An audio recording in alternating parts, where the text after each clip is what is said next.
Hi hello friends, ಇವತ್ತಿನ ದಿನ ನಾನು ರಾಣಿ ಅನ್ನುವ ಒಬ್ಬಳು ಹುಡುಗಿಯ ನದಿ ಹತ್ರ ನಡೆದಿರುವಂಥ ಒಂದು ಇನ್ಸಿಡೆಂಟ್ನ ನಾನು ನಿಮ್ಮ ಹತ್ರ ಶೇರ್ ಮಾಡ್ಕೊತಾ ಇದ್ದೀನಿ.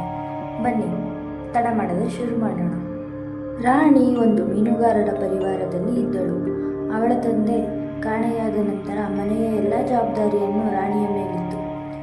ಒಂದು ದಿನ ಅವರ ತಂದೆ ಮೀನು ಹಿಡಿಯಲು ಹೋಗಿ ಮತ್ತೆ ಬರುವುದಿಲ್ಲ.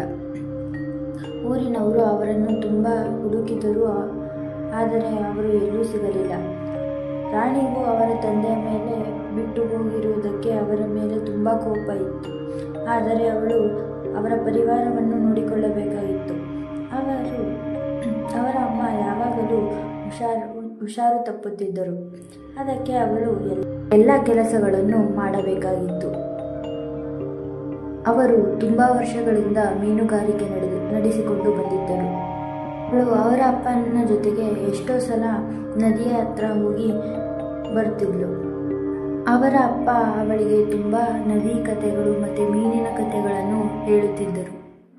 ನಾವು ಏನನ್ನು ಯೋಚನೆ ಮಾಡ್ತೀವಿ, ನಾವು ಏನನ್ನು ನೆನಪಿಸಿಕೊಳ್ಳುತ್ತೀವಿ, ನದಿ ಆ ಥರನೇ ನಮಗೆ ತೋರಿಸುತ್ತದೆ ಎಂದು ರಾಣಿಗೆ ಹೇಳುತ್ತಿದ್ದರು.